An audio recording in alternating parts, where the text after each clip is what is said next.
changing developments inside Iran. Human rights activists say the death toll has now surpassed 500. 8 people have been killed in a security force.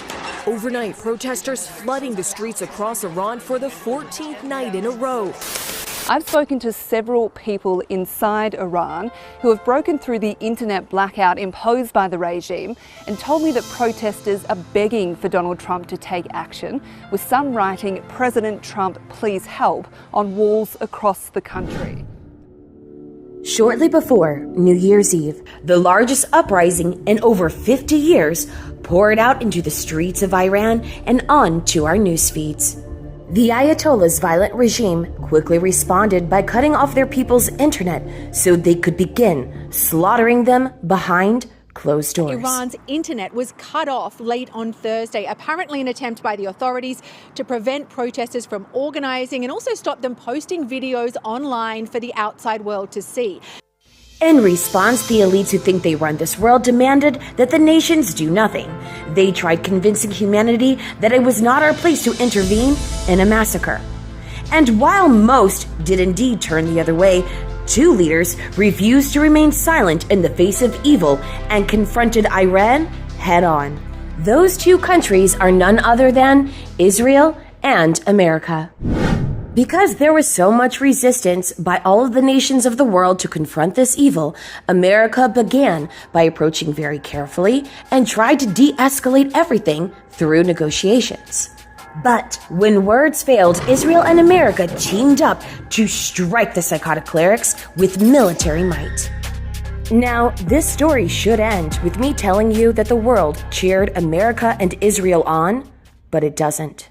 The same elites who demanded that the world do nothing, now armed with their influencers, took to YouTube, Twitter, Instagram, and all types of social media to condemn America and Israel. So today we are going to expose a few of those influencers and see who they're really connected to. Some of the most notorious ones are self-proclaimed democratic socialists who refuse to denounce globalize the Intifada and claim that the war in Iran in its entirety is illegal. On the conservative side of things, we've got influencers like Candace Owens and Tucker Carlson, but they don't address this from a political policy or social justice perspective. Instead, they use conspiracy theories against Israel and theology in order to attack the war in Iran.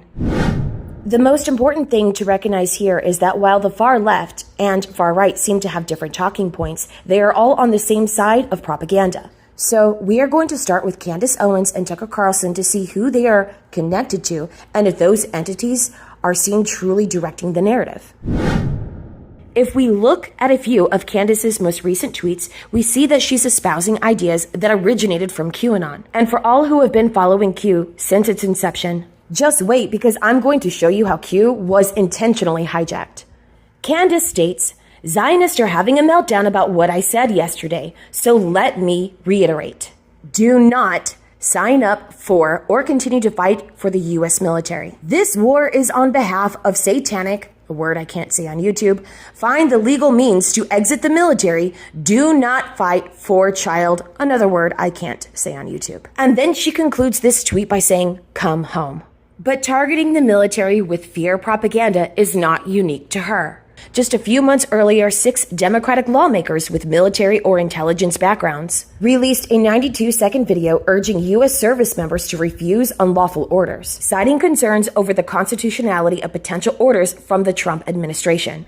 You must refuse illegal orders. No one has to carry out orders that violate the law or our Constitution. These influencers simply changed their approach. While the far-left Democrats and Candace Owens have different reasons for wanting soldiers to abandon the military, the goal is identical. For the elites, it doesn't matter why a soldier leaves the military so long as they leave. If illegal orders didn't work, they simply pulled another arrow from their quiver. We have our options. We have arrows in our quiver that I'm not about to discuss right now. Now, some of you might be skeptical to see the connection because the reason Candace and the far left give are indeed different. However, Candace directs propaganda at U.S. military personnel on multiple occasions with a reason now that's identical to those of the far left, such as bombing schools in Iran. Here we see Candace Owens retweet a post repeating the claims by AP News that obtained their information from the Ayatollah regime. Now, it should be noted that in the fog of war, accidents do indeed happen, so Trump's administration is correctly investigating the situation. But for Candace to immediately side with the Ayatollah's regime is very telling. More importantly, this fear propaganda targeted at our military has real consequences. Just look at this clip. The war for Israel. Your inability to name that shows your exemptness as leaders. Out. This is wrong. Stop. And nobody wants to fight for Israel. And this devastating effect that propaganda has on our military is probably why it's illegal, but only if Congress declares war, which is likely why many are taking efforts to make sure that doesn't happen. But Candace siding with terrorist regimes is nothing new, unfortunately. She even described the war on Gaza as our never again, as in Palestinians and her are one. This is our never again. You need to tell your children what happened in Gaza. With Owens using talking points from QAnon, Iran, and Hamas around Gaza, the question now is if she is seen pushing agendas beyond wars that targets conservatives. Because this may prove that there is indeed a bigger conspiracy to take down the conservative movement altogether. As many of you know, the pro-Palestinian movement Candace fights for primarily sets up camp at universities.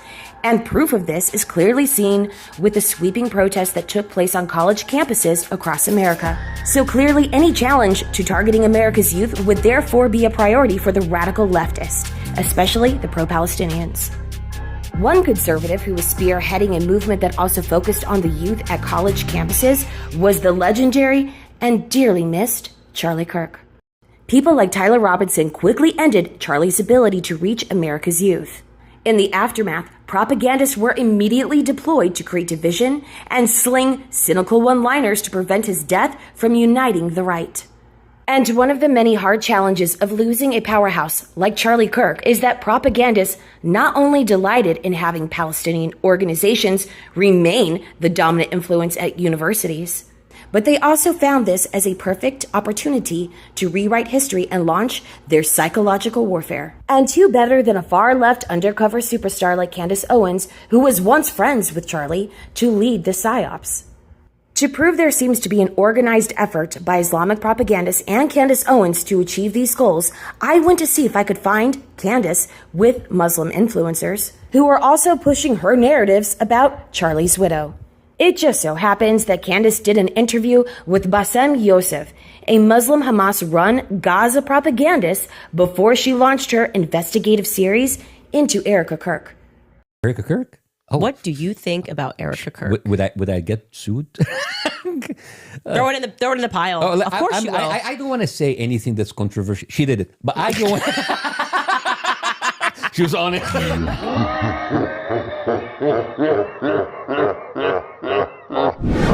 However, deploying a psyops targeting Erica Kirk is only one of many arrows in her quiver. Candace also uses Charlie Kirk to propel Catholic beliefs in her mission. Now, nobody could say if her beliefs are actually sincere or a part of her overall character creation. But in this tweet here, we see her name drop Charlie again, as she now seems upset with the idea people reject any notion Charlie was interested in Catholicism. So I went looking into Charlie Kirk's X account to see exactly what he had to say about Catholics. And to my surprise, he was vehemently against any funding to Catholic NGOs. And while investigating the reasons behind Charlie Kirk's tweet, I stumbled upon a Catholic YouTube channel called America, the Jesuit Review, that very recently launched a video pushing far-left talking points, no differently than Owens. They even criticized the military and then describe ICE using democratic imagery. Large numbers of federal agents masked completely with heavy military weapons. AR-15s, AK-47s. I was a co-founder of a small group that became a big group, Priests for Justice for Immigrants in the Archdiocese of Chicago. About a third of them were religious order priests. Priest for Justice. Kind of sounds like no justice, no peace, doesn't it? No peace! No justice! No peace! And his description of ICE agents wearing masks is a point of contention that the far left has been slinging for quite a while. And why are they doing this? Well, they actually aren't the ones that started having a problem with people wearing masks. Originally, the pro-Palestinians who were wearing masks during the protest were called out for it. If they had nothing to hide, why were they wearing masks? So the propagandists quickly spun the narrative, thinking that everybody would forget that, and launched that exact same talking point against ICE agents. Manifested in several different ways, including new definitions of anti-Semitism and now potentially a ban on wearing masks at those protests.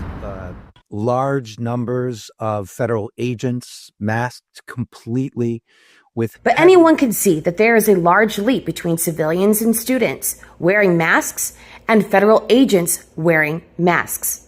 What's also interesting is that he states that he started his organization in the early 2000s.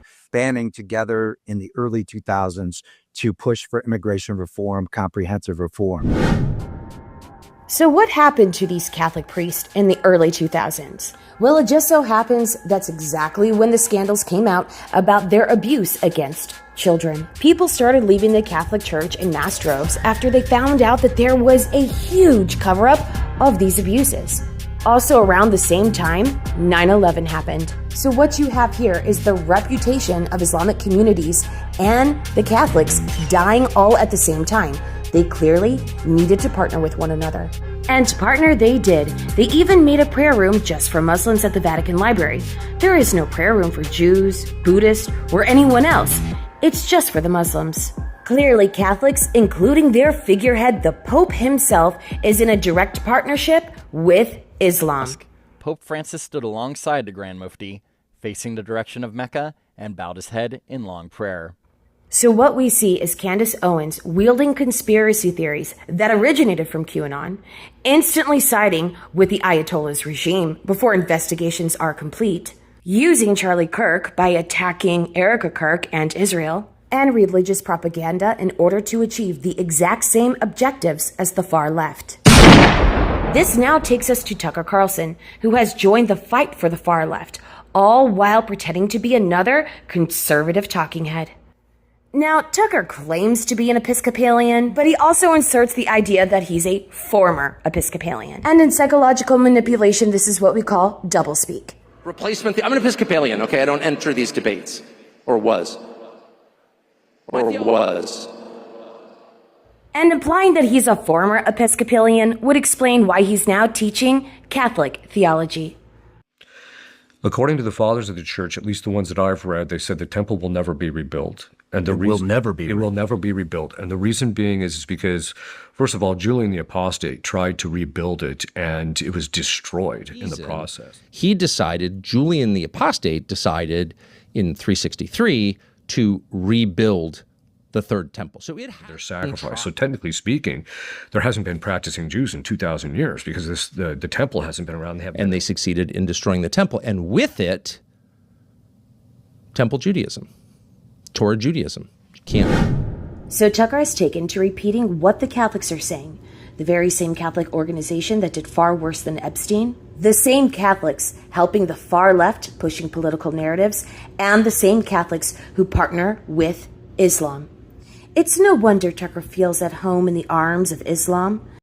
And I feel completely comfortable here in the seat of Islam, not because, right? I mean, And flatters them by stating they are one of the world's greatest religions. 570, a man called Muhammad was born in Mecca and built one of the world's great religions, the world's second largest religion as it stands today. He could have just said they were the world's second largest religion, but he didn't. He said it was great. He goes on to put the Dome of the Rock on a pedestal and then mischaracterizes Jesus by implying he hated Jerusalem.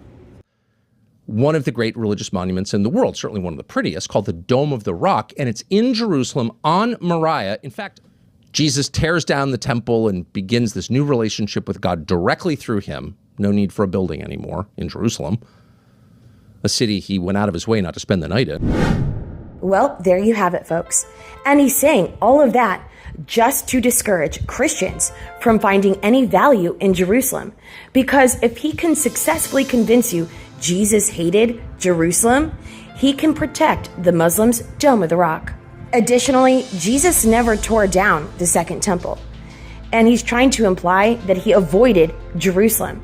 So if he's willing to lie and reinvent the New Testament, you can't believe anything he has to say. He even recently faced humiliation as he got caught pushing a fake Mossad story from Al Arabia, and to nobody's surprise, that channel ends with Gaza Live 24 as being the broadcasters. Lastly, I'm going to drive this home by proving to you that this psychological warfare that aims to specifically use the Bible isn't just being used by Candace and Tucker, but by Democrats as well. We are trying to fundamentally change our politics. My granddad was a Baptist preacher in South Texas, and he told me at an early age that we follow a barefoot rabbi who gave us 2 commandments: love God and love neighbor. My faith teaches me to love my neighbor as myself, not just my neighbor who looks like me, not just my neighbor who prays like me. Did you see that? He blatantly uses the Bible to push immigration propaganda, just like the Catholic priest. And now, I'll wrap it up with this. Earlier, I stated that I would explain how the Democrats have hijacked the QAnon movement. Well, the QAnon movement got its momentum by sharing very real truths most people simply didn't know about, such as MKUltra and Operation Paperclip. And once Q established credibility, the movement became its own life force with a massive following. It seems like an experiment, if you will, to see what people will actually believe. If they tell you some of the truth, then they can insert lies and watch as it spreads like wildfire. The point here is that those deploying psychological warfare saw clearly that people are willing to believe anonymous sources on the internet and use that to their advantage. So when you see reports about the US military claiming they specifically engaged in the war with Iran for Jesus, and you'll find they never name the actual source by their real name. They just give you titles. It's all anonymous. In conclusion, the Psyops being deployed by the elites who think they run this world have influencers who are willing to target you in the name of Jesus. It's time to wake up and see things for what they truly are. We have our options. We have arrows in our quiver.